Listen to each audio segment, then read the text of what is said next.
Nanti Bapak Tulipi dengan Bapak Wijotomo persiapan aja. Bapak Sumarno.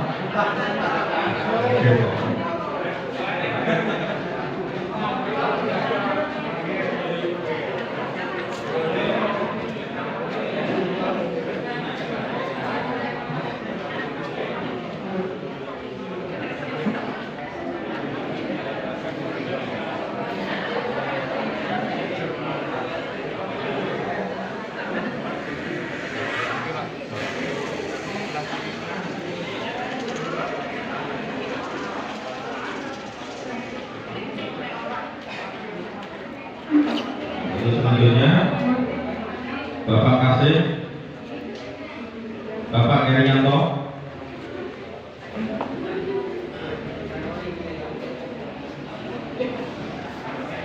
Tolong yang membacakan satu apa dua apa tiga jangan dua kali ya. Biar kali. Oh iya. Nah. Satu.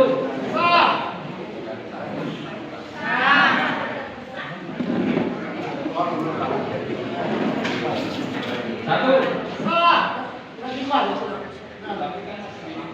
Oh, pesan kuku. Sudah sah.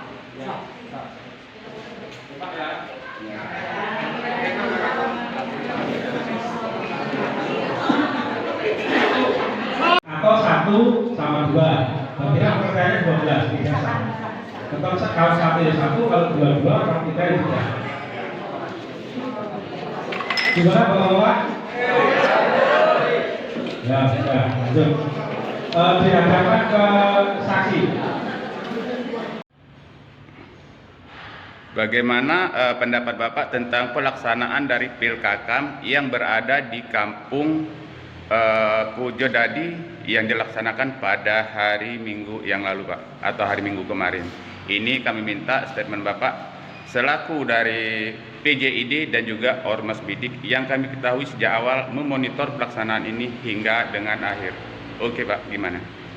Oke, terima kasih kawan-kawan. Kebetulan hari ini saya bersama Nyonya sowan ke sekretariat Bidik. Alhamdulillah kami disambut oleh ketua langsung yang intinya berkenaan dengan pemilihan kepala kampung di Desa Kujodadi ini. Secara pribadi saya sampaikan itu ada kejanggalan yang bukan lagi masalah ini diduga. Ini hasil investigasi kami sebelumnya, hasil konfirmasi sebelumnya, ternyata dugaan itu benar. Salah satunya masalah nepotisme. Nepotisme dalam arti mereka sudah dikondisikan dari sebelumnya yang masuk dari daftar pilih itu ya Pak? Benar sekali. Salah satu kemarin ada salah satu ibu dari calon yang menang, saya katakan terpilih, itu mewakili dari KWT.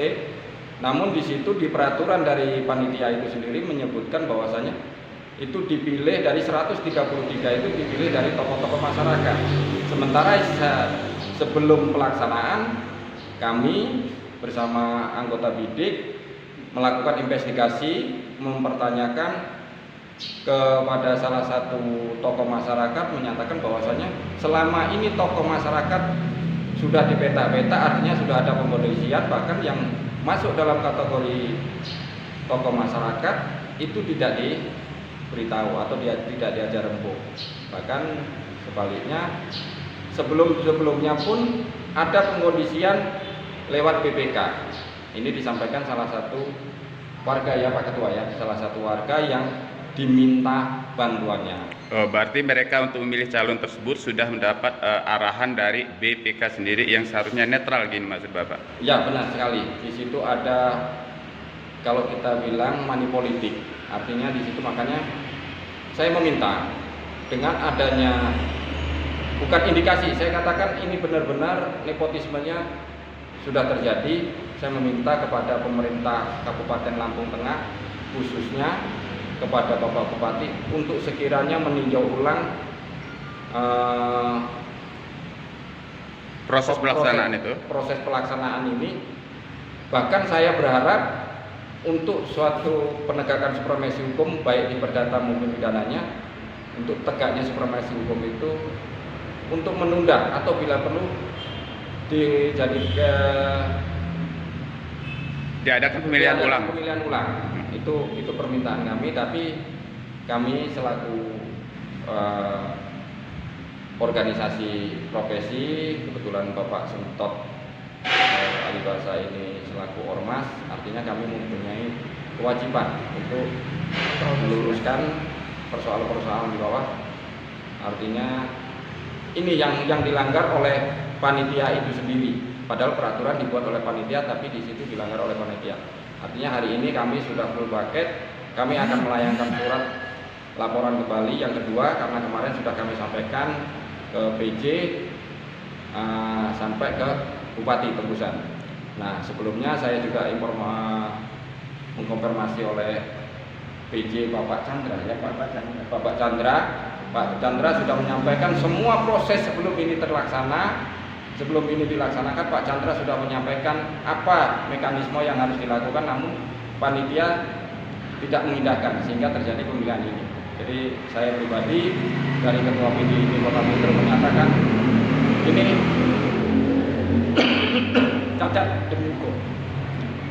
Jadi kesimpulannya di sini, Bapak selaku dari PJID dan Ormas Bidik yang memonitor pelaksanaan itu dari awal sampai akhir, menemukan beberapa kejanggalan seperti dalam pengondisian dalam mata pilih dan juga memberikan imbalan sesuatu kepada pemata pilih. Jadi menurut PJID dan Ormas Bidik, proses pelaksanaan itu harus dibatalkan karena cacat hukum, tidak memenuhi prosedur yang ada dan transparan dalam pemenuhan mata pilih. Intinya seperti itu, Pak ya. Jadi di sini PJID dan Ormas Bidik akan terus mengawal proses ini sampai dengan tuntas bila perlu ke hukum, saya dengar. Benar begitu, Pak? Benar. Kalau itu nantinya terindikasi adanya unsur pidananya. Tapi biar datanya kami dua lembaga meminta pemerintah Kabupaten Lampung Tengah untuk mengkaji ulang bila perlu tidak dilakukan pelantikan atau dilakukan pemilihan ulang kembali. Untuk terkait ibu kandung itu Pak, itu ibu kandung dari yang pemenang ini Pak? Pemenang. Kalau tidak salah siapa Pak? Ibu Yuliana Willy Isnani. Dan diakui dari calon nomor 1 Pak. Calon nomor 1. Atas nama siapa Pak? Nomor 1 itu Pak? Atas nama Wahyu. Yang saat ini terpilih melalui proses kemarin ya, Pak ya? Ya, benar. Oh. Jadi Ibu Yuliana itu benar-benar ibu kandung dari salah satu calon, Pak ya? Ya, benar. Itu kan ada 3 calon. Iya, iya. Kan yang perlu diketahui 3 calon, yang 2 termasuk yang menang kemarin sama pihak lawan yang 2-nya, itu yang 1 dari warga kampung sebelah ya, kampung sebelah, saya katakan kampung sebelah. Yang 2 ini masih ada kaitan saudara. Ini menurut keterangan dari tokoh masyarakat, dan tokoh masyarakat itu saya tidak bisa sebutkan karena itu menjaga narasumber, Pak ya? narasumber, dan beliau siap kapanpun saat kami sudah melakukan tindakan pendidikan yang sesuai dengan profesi kami. Harapannya apa Pak untuk Ormas Bidik sendiri dan PJID Pak? Berkaitan dengan ini. Berkaitan Harapannya dengan tegakkan supremasi hukum baik perdata maupun pidana demi sebuah keadilan dan kejujuran di masyarakat. Oke, kalau gitu kami sudah bisa nyimpul, Pak. Terima kasih.